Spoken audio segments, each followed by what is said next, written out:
가집니다. 영생을 주시기로 작정된 자. 사도행전 13장 13절에서 52절까지입니다. 다 찾았습니까? 함께 봉독하겠습니다. 시작. 바울과 및 동행하는 사람들이 바보에서 배 타고 밤빌리아에 있는 두가에 이르니 요한은 그들에게서 떠나 예루살렘으로 돌아가고 그들은 두가에서 더 나아가 비시니아 안디옥에 이르러 안식일에 회당에 들어가 앉으니라. 율법과 선지자들이 글을 읽은 후에 회당장들이 사람을 보내어 물으되 형제들아, 만일 백성을 권할 말이 있거든 말하라 하니 바울이 일어나 손짓하며 말하되 이스라엘 사람들과 및 하나님을 경외하는 사람들아 들으라.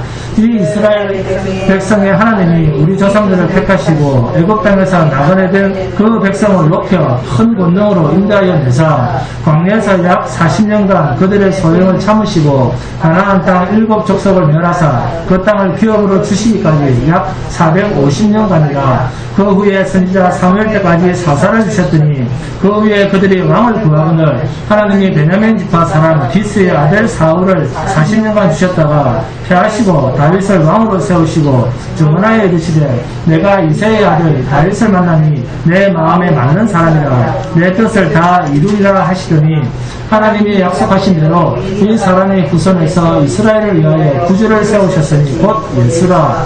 그가 오시기에 앞서 요한이 먼저 회개의 세례를 이스라엘 모든 백성에게 전파하니라. 요한이 그 달려갈 길을 마칠 때에 말하되 너희가 나를 누구로 생각하느냐. 나는 그리스도가 아니라 내 뒤에 오시는 이가 있으니 나는 그 발에 신발끈을 풀기도 감당하지 못하리라 하였으니 형제들아, 아브라함의 후손과 너희 중 하나님을 경외하는 사람들아, 이 구원의 말씀을 우리에게 보내셨거늘 예루살렘에 사는 자들과 그들 관리들이 예수와 및 안식일마다 외우는 바 선지자들의 말을 알지 못하므로 예수를 중지하여 선지자들의 말을 응하게 하였도다. 죽일 죄를 하나도 찾지 못하였으나 빌라도에게 죽여달라 하였으니 성경에 그를 가르쳐 거룩한 말씀을 다 응하게 한 것이라. 후에 나무에서 내려다가 무덤에 두었으나 하나님의 죽은 자 가운데서 그를 살리신지라.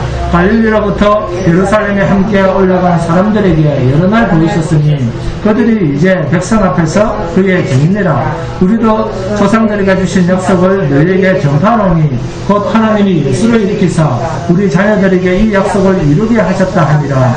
10편 둘째 편에 기록된 바와 같이 너는 내 아들이라 오늘 너를 낳았다 하셨고 또 하나님께서 죽은 자 가운데서 그를 일으키사 다시 썩음을 당하지 않게 하실 것을 가르쳐 이르시되 내가 다윗의 거룩하고 미쁜 은사를 너희에게 주리라 하셨으며 또 다른 시편에 일렀으되 주의 거룩한 자로 썩음을 당하지 않게 하시리라 하셨느니라. 다윗은 당시에 하나님의 뜻을 따라 생기다가 잠들어 그 조상들과 함께 묻혀 썩음을 당하였으되 하나님께서 살리시면 썩음을 당하지 아니하시나니 그러므로 형제들아, 너희가 알 것은 이 사람을 힘입어 죄 사함을 너희에게 전하는 이것이며 또 모세의 율법으로 너희가 어렵다 하심을 얻지 못하던 모든 일에도 이 사람을 힘입어 믿는 자마다 어렵다 하심을 얻는 이것이라. 그런즉 너희는 선지자를 통하여 말씀하신 것이 너희에게 미칠까 삼가라. 일렀으되 보라, 멸시하는 사람들아, 너희는 놀라고 멸망하라. 내가 너희 때를 당하여 한 일을 행할 것이니 사람이 너희에게 일러줄지라도 도무지 믿지 못할 일이라 하였느니라 하니라. 그들이 나갈새 사람들이 청하되 다음 안식일에도 이 말씀을 하라 하더라. 회당의 모임이 흩어진 후에 유대인과 유대계에 끼어난 경건한 사람들이 많이 바울과 바나바를 따르니 두 사도와 더불어 말하고 항상 하나님의 은혜 가운데 있어라 권하니라. 그 다음 안식일에는 온 시민이 거의 다 하나님의 말씀을 듣고자 하여 모이니 유대인들이 그 무리를 보고 시기가 가득하여 바울이 말한 것을 반박하고 비방하거늘 바울과 바나바가 담대히 말하여 이르되 하나님의 말씀을 마땅히 먼저 너희에게 전할 것이로되 너희가 그것을 버리고 영생을 얻기에 합당하지 않은 자가 자취하기로 우리가 이방인으로 변하더라. 주께서 이같이 우리에게 명하시되 내가 너를 이방의 빛으로 삼아 너로 땅 끝까지 구원하게 하리라 하셨느니라 하니 이방인들이 듣고 기뻐하여 하나님의 말씀을 찬송하며 영생을 주시기로 작정된 자는 다 믿더라. 주의 말씀이 그 지방에 두루 퍼지니라. 이에 유대인들의 경건한 기부인들과 그 신의 유력자들을 선동하여 바울과 바나바를 박해하게 하여 그 지에서 쫓아내니 두 사람이 그들을 향하여 발에 티끌을 떨어버리고 이고니온으로 가거늘 제자들의 기쁨과 성령이 충만하더라. 아멘. 네, 본문은 사도 바울이 비시디아 안디옥이라는 유대인 회당에 안식일에 들어가서 행한 설교의 전체 내용입니다. 자, 사도행전 7장을 보시면 처음 순교를 당한 스데반이 순교를 당한 원인을 제공했던 스데반의 설교가 나옵니다. 이 설교가 끝나고 스데반은 사울이라고 하는 청년이 지켜보는 가운데서 비참하게 돌로 쳐 죽임을 당합니다. 그 사울이 훗날의 바울입니다. 그 스데반의 설교를 듣고 사울은 유대인들의 군중들에게 스데반을 죽이라고 동조를 하고 용기를 불어넣고 증인을 서준 인물입니다. 여기서 증인이란 단순히 구경꾼으로서 돌을 던지는 것을 봤다, 그 정도 수준이 아닙니다. 재판정에서 재판관 수준의 증인입니다. 저놈은 죽여도 돼. 율법에 근거해서 저놈은 현장에서 적결 처단을 해도 돼. 라고 하는 거의 재판관 수준의 증인입니다.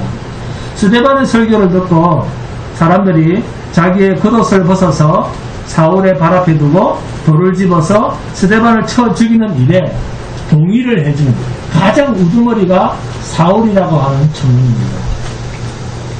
그 사울이 지금은 사도행전 13장 오늘 본문에 보니까 사울 자기는 어떤 설교를 하고 있습니까?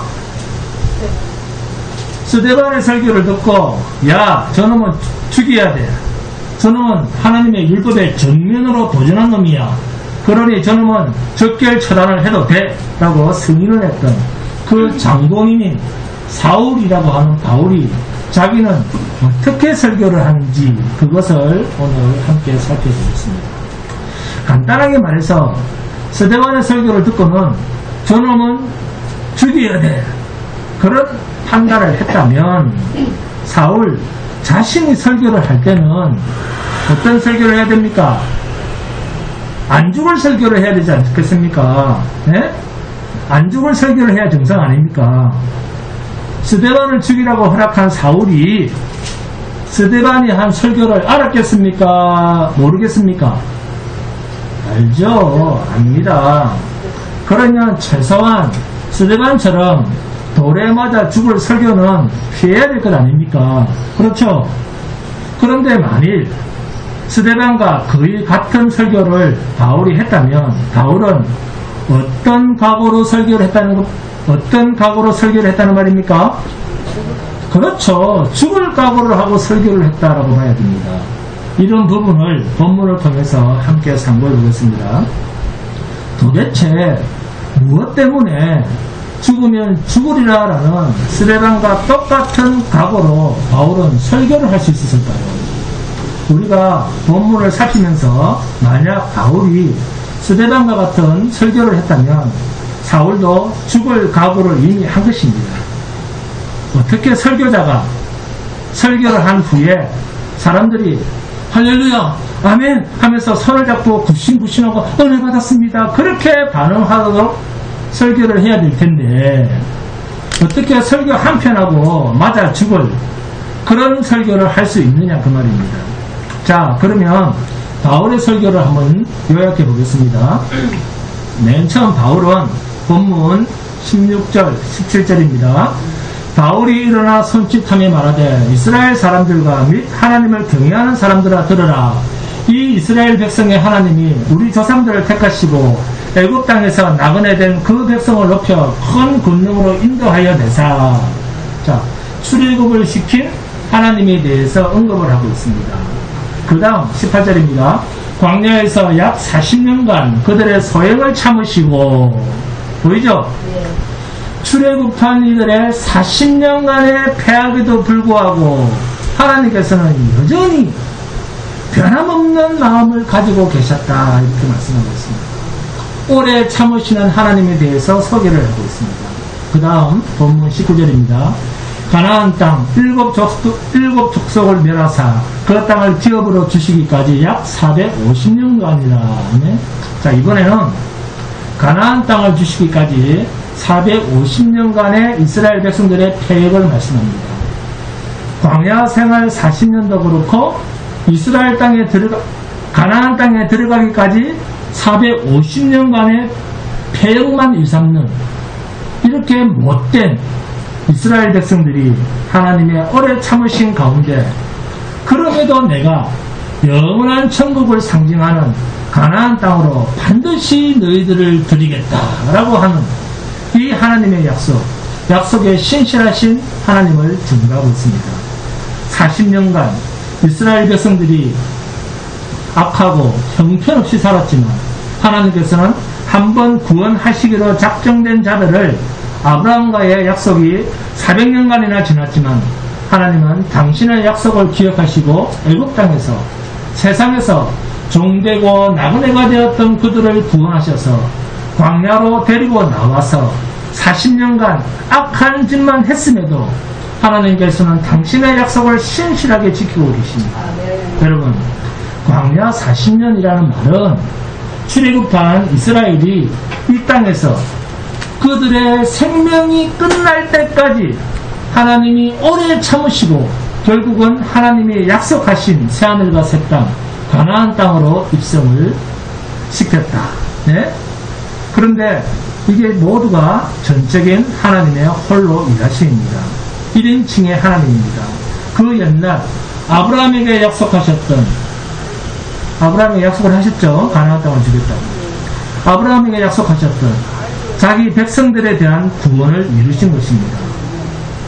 그리고 가나안 땅으로 들이셨지만 그래도 여전히 형편없는 백성으로 구원을 받은 후에도 하는 짓은 더 악독하고 죽을 짓만 골라서 하지만 그들이 죽을 때까지 기다리셨다가 결국 하나님께서는 당신이 약속하신 그 나라까지 데리고 들어가셨다라는 이 말까지가 가나안 땅의 이야기입니다. 그래서 광야 40년, 이 광야 40년이라고 하는 말의 의미는 무슨 의미일까요? 죽을 때까지 그런 말입니다. 죽을 때까지. 그게 광야 40년이라는 말의 의미입니다. 그러니까 광야 40년이라고 하는 말의 의미는 죽을 때까지 그런 말입니다. 그 다음 본문 20절 21절입니다. 함께 봉독합니다. 시작. 그 후에 선지자 사무엘 때까지 사사를 쉬었더니 그 후에 그들이 왕을 구하거늘 하나님이 베냐민 지파 사람 기스의 아들 사울을 40년간 주셨다가 가나안 땅에 들어와서 사사라는 말이 등장을 합니다. 이 말은 가나안 땅에서의 이야기입니다. 모세 이후에 여호수아부터의 이야기입니다. 본문 20절에 선지자 사무엘 때까지 사사를 주셨더니 이 말은 사무엘이 사사의 마지막인과 동시에 첫 번째 선지자가 사무엘입니다. 이해하셨죠? 그런데 이스라엘은 하나님께서 사사를 주셨음에도 여기에 만족하지 못하고 이스라엘이 무엇을 구했다? 왕을 구했다는 것입니다. 가나안 땅은 사사시대였다. 그렇게 생각하시면 됩니다. 그리고 광야에서는 모세라고 하는 탁월한 지도자가 이스라엘을 인도했습니다. 출애굽한 광야에서는 낮에는 구름기둥, 밤에는 불기둥이라고 하는 도무지 인간, 모세랑은 비교할 수 없는 능력의 원천이 항상 이스라엘과 함께하고 있었습니다. 태초부터 새날까지 여호와의 눈이 이스라엘을 지키고 계셨습니다. 할렐루야. 그러니까 아무리 탁월한 인간 지도자가 나왔다 해도 그들이 이스라엘을 영도하는 일은 이스라엘에는 없습니다. 그런데도 이들은 일방적으로 왕을 요구했다는 것입니다. 본문 21절입니다. 그 후에 그들이 왕을 구하거늘 하나님이 베냐민 지파 사람 기스의 아들 사울을 40년간 주셨다가 하나님이 베냐민 지파 사람 기스의 아들 사울을 40년간 주셨다. 이게 무슨 말입니까? 인간 스스로 왕을 뽑고 자기 하고 싶은 대로 살다가 죽도록 하나님께서 내버려 두셨다. 자기들이 한 짓이 잘못된 일임을 알 때까지 자신의 잘못을 포기할 때까지 우리가 왕을 세운 짓은 하나님 앞에서 참으로 죽을 짓이었구나 하는 것을 알도록 하는 시간이 몇 년간이었다? 40년간이었다는 말입니다. 이게 40년이라는 말의 의미입니다. 그리고 나서 하나님께서 세우시는 왕이 있습니다. 누굽니까? 다윗입니다. 그 사람이 바로 다윗입니다. 본문 22절입니다. 패하시고 다윗을 왕으로 세우시고 정언하여 이르시되 내가 이새의 아들 다윗을 만나니 내 마음에 맞는 사람이라 내 뜻을 다 이루리라 하시더니 내 뜻을 다 이루리라. 여기에 동그라미를 칩니다. 그러니까 다윗은 누구의 종이다? 그렇죠. 만왕의 왕이신 하나님의 종이라는 겁니다. 내 뜻을 다 이루리라. 그죠? 하나님의 뜻을 이룰 자로 세우심을 받았다 그 말입니다. 백성들의 머리로 되는 자로 세움을 받은 것이 아니고 하나님의 뜻을 이룰 종으로 세움을 받았다 그 말입니다. 내 뜻을 다 이루리라. 이 말씀이 자 신약으로 오면 하나님의 뜻을 온전히 다 이루신 분이 누굽니까? 그렇습니다. 메시아이신 예수 그리스도입니다. 이분을 두고 하신 말씀입니다. 그래서 본문 23절에서 바로 나옵니다. 함께 봉독합니다. 시작. 하나님이 약속하신 대로 이 사람의 후손에서 이스라엘을 위하여 구주를 세우셨으니 곧 예수다. 그죠? 22절에 동그라미를 친 내 뜻을 다 이루리라. 여기랑 이 23절을 서로 연결시킵니다. 자, 인간 다윗 왕의 삶을 보면 영 형편이 없었습니다. 어찌 보면 사울 왕보다 다윗이 더 악했습니다. 그죠? 못된 짓을 사울 왕보다 더 많이 했습니다. 다윗은 최초의 살인 청부업자였습니다. 이것을 보면 하나님께서는 불완전한 인간 다윗을 세워서 무엇을 바라보게 했다? 하나님의 아들 독생자 예수를 바라보게 하는 모델로서 하나님께서 이스라엘 백성들 가운데 다윗을 세웠다는 것입니다.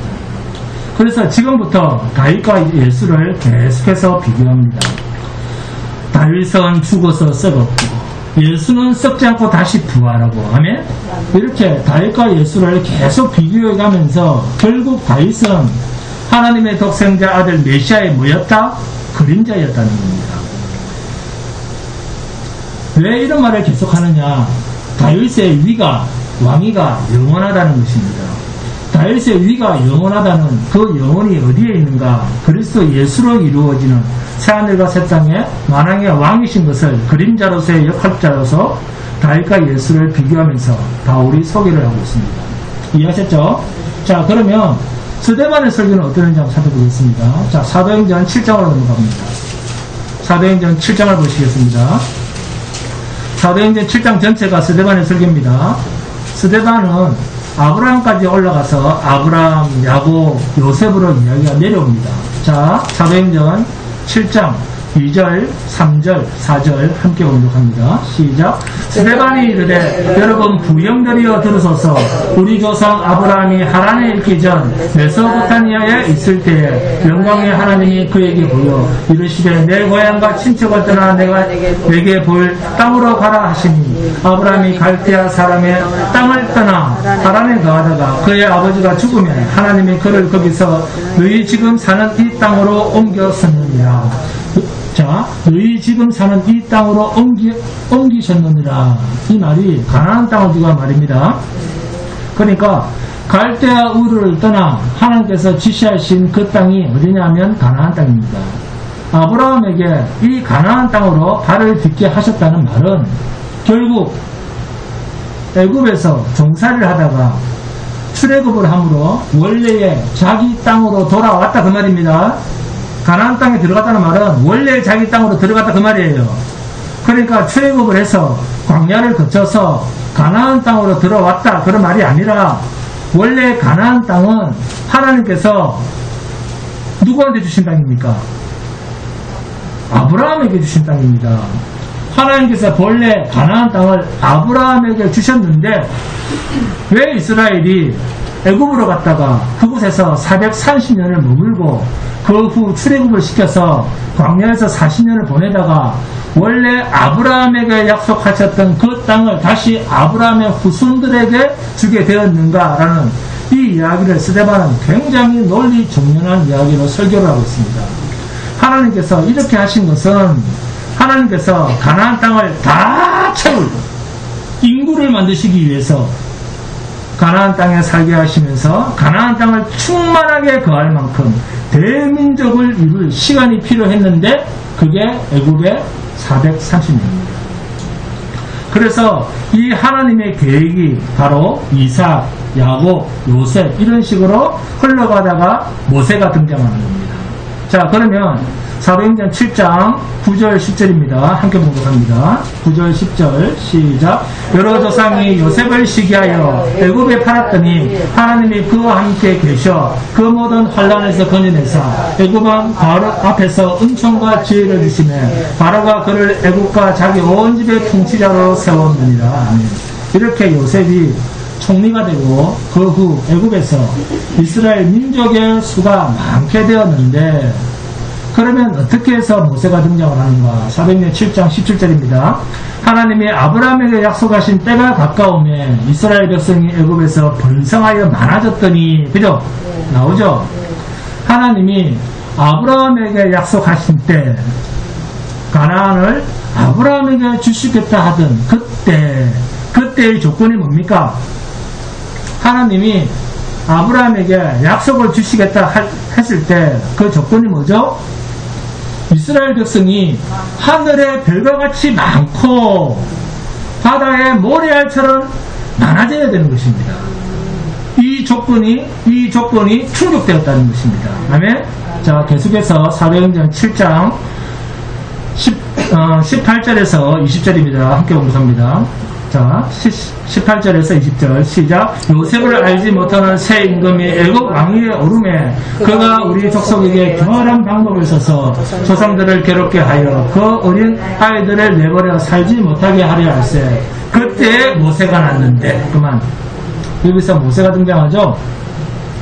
아브라함, 이삭, 야곱, 요셉, 모세 이 이야기가 여기까지 온 겁니다. 여기까지. 여기서 모세가 나왔으니까 뭐가 나옵니까? 이제 출애굽이 등장을 하는 겁니다. 가나안 땅에서 애굽으로 들어갔고 애굽에서 이제는 나오는 그 일을 하나님께서 모세를 통해 맡기시는 겁니다. 사도행전 7장 36절 37절입니다. 36절 37절 시작. 이 사람이 백성을 인도하여 나오게 하고 애굽과 홍해와 광야에서 40년간 기사와 표적을 행하였느니라. 이스라엘 자손에 대하여 하나님이 너희 형제 가운데서 나와 같은 선지자를 세우리라 하던 자가 곧 이 모세라. 아멘. 이제 모세와 그리스도를 비교합니다.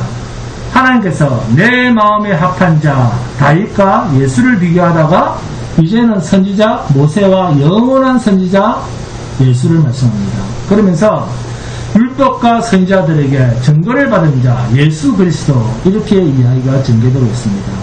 여러분, 신약에서 모세와 선지자들에게 증거를 받은 것이다 라고 말할 땐 출애굽한 모세가 선지자의 대표입니다.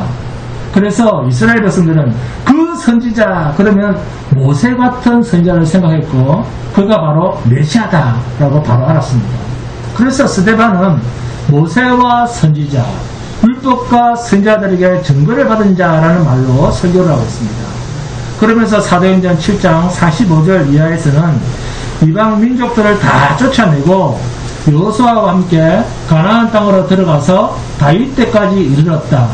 그리고 다윗이 하나님 앞에서 은혜를 받고 야곱의 집 이스라엘을 위하여 하나님의 집 처소를 준비하고 솔로몬은 성전 곧 하나님의 집을 짓고 그러나 지극히 높으신 하나님은 손에 지은 전에 계시지 않으시다라고 하면서 결론으로 하나님의 보좌 우편에 계신 자 예수 그리스도가 우리의 유일한 성전이 되시고 그분이 하나님이 보내신 우리의 메시아였다 라고 하면서 스데반이 순교를 당합니다. 결국 스데반의 설교는 아브라함부터 시작한 이스라엘의 모든 족장들을 이야기하고 선지자 모세를 이야기하고 다윗을 통한 왕정시대까지 통틀어서 이스라엘의 역사를 어디에 조명을 시킵니까? 예수 그리스도입니다. 결국 스데반의 설교와 바울의 설교는 같은 설교다 아니다. 같은 설교입니다. 너희가 죽인 예수가 하나님이 보내신 하나님의 아들 예수 메시아라는 겁니다. 그런데 스데반이 이런 설교를 하고 그리고 이런 설교를 들었던 바울이 뭐랍니까? 저놈 죽여라! 이렇게 명령했던 사람이 사도행전 13장에서 자신도 스데반과 같은 맥락의 설교를 했다는 말은 바울 자신도 예수를 전하면 어떻게 되겠다? 오직 예수만 전하면 어떻게 되겠다? 죽임 당한다. 구약 율법을 잘 지켜서 거룩하게 되고 어렵게 되고 지키려는 유대인들의 종교심에 바울이 찬물을 끼얹어버리고 예수밖에는 믿을 것이 없다 라고 하는, 오직 예수 아니면 생명이 있다라고 하는 이 말을 함으로써 모든 인간들의 종교심에 찬물을 끼얹은 그자를 죽여라 라고 말했던 그 장본인도 오직 예수만 말했다는 말은 그 설교가 얼마나 인간들의 귀에는 듣기 싫고 종교심을 벗깁니까? 인간들의 마음에 상처가 되고, 왜 지금까지 지극정성을 드리고 있습니다. 그리고 인간들의 마음에 비수를 꽂는 일인가를 바울도 잘 알고 있었습니다. 오늘날도 마찬가지죠. 그럼에도 불구하고 이 설교를 바울이 하고 있습니다. 이것이 복음입니다. 이러한 바울의 죽으면 죽으리라라는 일사각오의 복음을 증거하는 증인의 삶이 갈라디아 교회를 향해 편지할 때 뭐라고 합니까? 너희가 예수를 믿고 거기에 거룩한 할례를 받고 이것도 하고 저것도 하는 행위를 덧붙인다고 하면, 오직 예수 십자가의 복음에 더하거나 빼거나 하면 그것은 다른 복음이요, 다른 복음을 전하는 자는 저주를 받을지어다. 아멘? 율법의 행위로 거룩한 복음에 덧붙이려고 하는 그 모든 행위가 저주받을 일이라는 겁니다. 여러분, 왜 이스라엘이 왕을 요구합니까? 하나님은 너희가 왕을 세우면 반드시 그가 너희를 종으로 삼을 것이다. 너희의 재산을 전부 빼앗을 것이다. 너희는 그들의 노예로 전략할 수밖에 없다. 그러는데도 그래도 저희들에게는 왕이 필요합니다. 왕을 주십시오 라고 하나님께 요구를 합니다. 이것이 바로 인간의 종의 심성이라는 겁니다. 종의 심성. 여러분, 사도행전 3장의 베드로 설교나 7장의 스데반 설교나 바울의 설교가 다 같은 것은 우연이 아닙니다. 하나님의 손에 잡히면 다 이렇게 됩니다. 똑같은 설교를 하게 됩니다. 아멘? 자, 베드로와 스데반과 바울 설교의 주제는 같습니다. 그리고 베드로와 스데반의 설교를 들은 군중들의 반응도 비슷합니다. 그런데 바울의 설교를 듣고 난 후에 군중들의 반응은 어떻습니까? 자, 사도행전 13장으로 합니다. 사도행전 13장 44절에서 48절입니다. 함께 봉독합니다. 사도행전 13장 44절에서 48절입니다. 44절부터 시작. 그 다음 안식일에는 온 시민이 거의 다 하나님의 말씀을 듣고자 하여 모이니 유대인들이 그 무리를 보고 시기가 가득하여 바울이 말한 것을 반박하고 비방하거늘 바울과 바나바가 담대히 말하여 이르되 하나님의 말씀을 마땅히 먼저 너희에게 전할 것이로되 너희가 그것을 버리고 영생을 얻기에 합당하지 않은 자로 자처하기로 우리가 이방인으로 향하노라. 주께서 이같이 우리에게 명하시되 내가 너를 이방의 빛으로 삼아 여러 땅끝까지 구원하게 하리라 하시느니라 하니 이방인들이 듣고 기뻐하여 하나님의 말씀을 찬성하며 영생을 주시기로 작정된 자는 다 믿더라. 자, 48절에 영생을 주시기로 작정된 자는 다 믿더라. 이게 동그라미를 칩니다.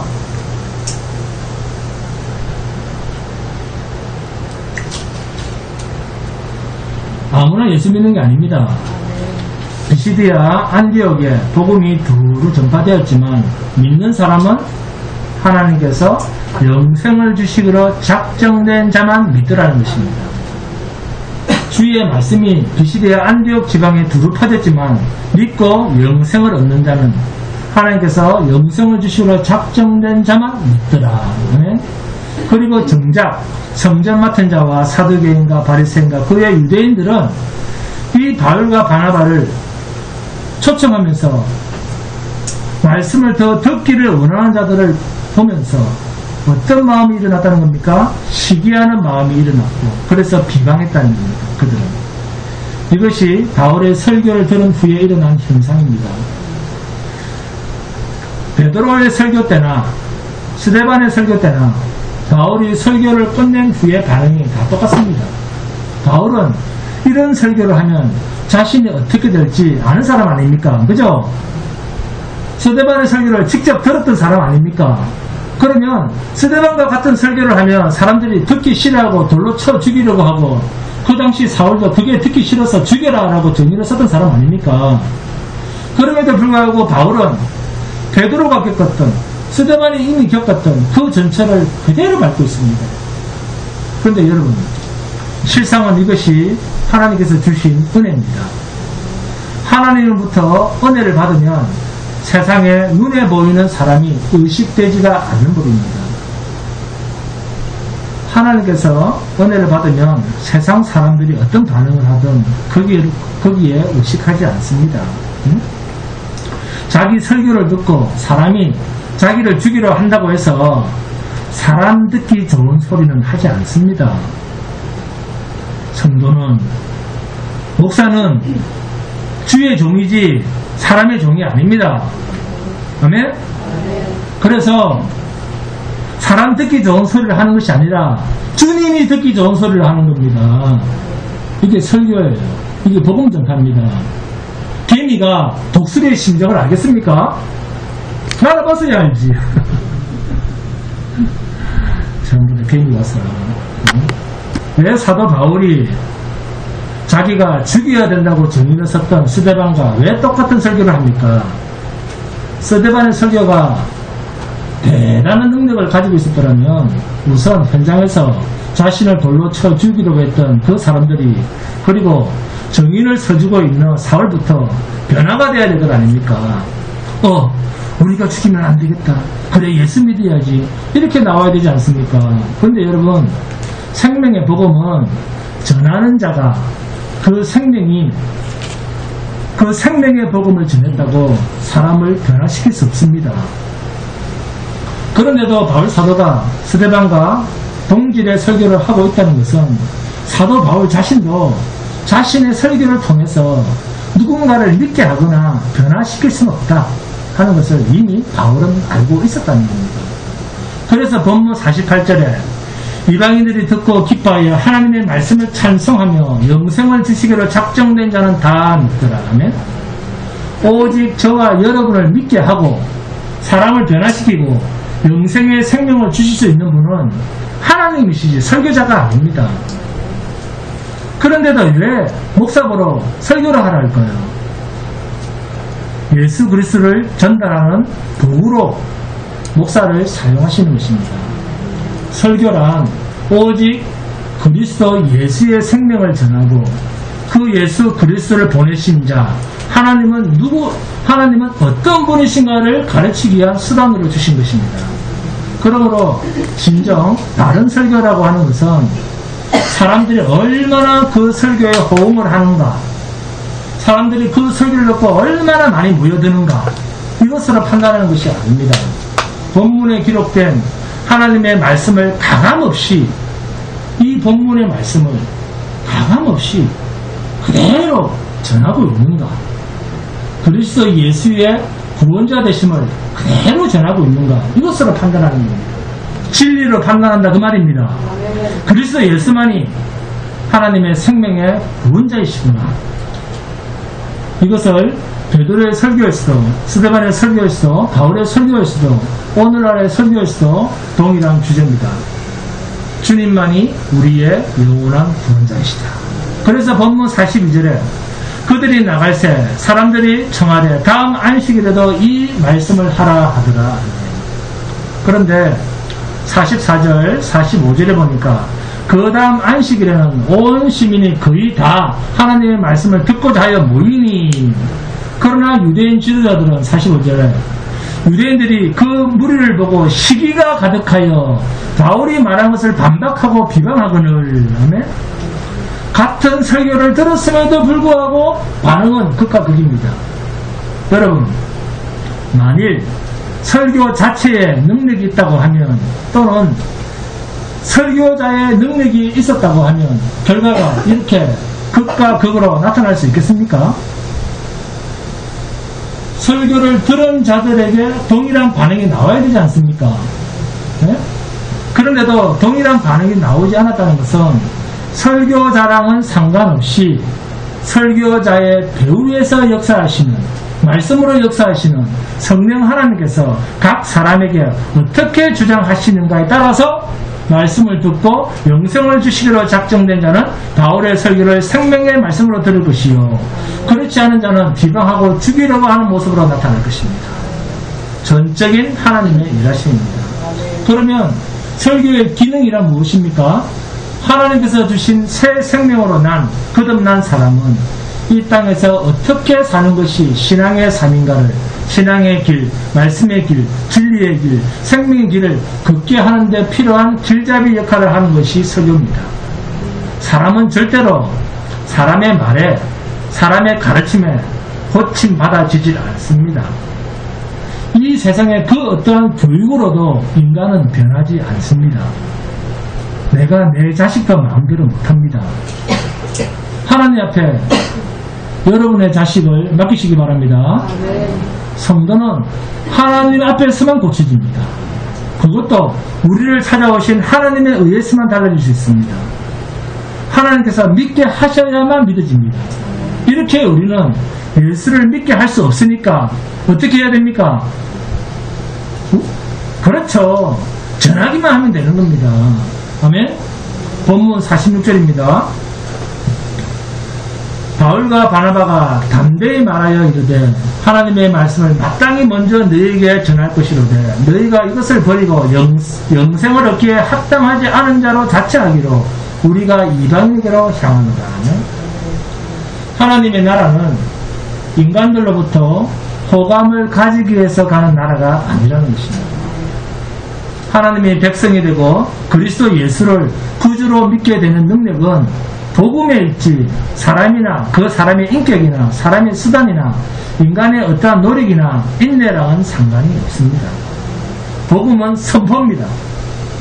상대방이 듣든지 안 듣든지 호감을 가지든지 미워하든지 상관없이 우리는 하나님의 의도, 하나님의 성품을 그대로 드러내면 됩니다. 그리스도 예수만 드러내면 됩니다. 이것이 복음의 선포입니다. 본문 50절, 51절 함께 공독합니다. 시작. 이에 유대인들이 경건한 기부인들과 그 신의 유력자들을 선동하여 바울과 바나바를 박해하게 하여 그 지역에서 쫓아내니 두 사람이 그들을 향하여 발에 티끌을 떨어버리고 이고니온으로 가거늘. 발에 티끌을 떨어버리고 무슨 뜻입니까? 예수를 거부하는 자들과는 완전히 인연을 끊어버렸다. 진리에 속하지 않은 자는 나와 아무런 상관이 없는 존재다. 다시는 안 볼 사람처럼 여겼다. 그 말입니다. 그래서 항상 진리가 기준입니다. 이러한 말씀들을 보면 복음을 받아들이지 않는 자들에 대한 바울과 바나바의 이 결연한 태도가 어땠는가에 대해서 우리가 짐작할 수 있습니다. 그래서 본문 42절이 아주 중요합니다. 별표를 치놓습니다. 아주 중요합니다. 이방인들이 듣고 기뻐하여 하나님의 말씀을 찬송하며 영생을 주시기로 작정된 자는 다 믿더라. 이렇게 시기가 많고 비방하고 욕하고 배척하는데도 불구하고 그 생명의 말씀을 누구는? 하나님께서 영생을 주시기로 작정된 자는 하나도 안 빠지고 다 믿더라. 아멘? 여러분의 인격, 여러분의 호의 이것을 전하지 마시고 예수만 전하시기 바랍니다. 바울과 바나바는 복음을 받아들이지 않는 유대인들에 대해서 오늘날 우리들과는 너무나도 다른 단호한 모습을 보여주고 있지 않습니까? 어떻게 하면 저들을 믿게 할까? 어떻게 하면 저들을 설득시킬 수 있을까? 그렇게 고민합니까? 안 합니까? 성경에서는 안 합니다. 그죠? 성경에서는 안 합니다. 네? 번체만치 합니다. 같은 동족이요. 복음을 먼저 받아야 할 유대인임에도 불구하고 인간적으로는 더 친할 수 있는 관계임에도 불구하고 복음을 받아들이게 하려는 그런 시도를 바나바와 바울은 전혀 하지 않습니다. 이러한 바나바와 바울의 태도가 어떤 의미입니까? 이것이 바로 복음이 가지는 권위입니다. 권위. 네? 이게 천국 복음이 가지는 권위요, 권세요. 복음이 복음되게 하는 지킴이요, 겸손입니다. 이 겸손이라니까요, 겸손. 네? 복음의 권위, 한번 따라합니다. 복음의 권위, 권세, 겸손입니다. 하나님 중심주의다 그 말입니다. 복음은 그 어떤 인간도 침범할 수 없는 거룩한 권위를 가지고 있습니다. 이 말은 복음이 사람을 택하고 복음이 사람을 부르고 복음이 그 사람에게 생명을 주는 거지 사람이 복음을 선택하는 것이 아니다 그 말입니다. 사람이 예수를 선택하는 것이 아니라 누가 내 백성인가를 찾아다니는 자가 복음입니다.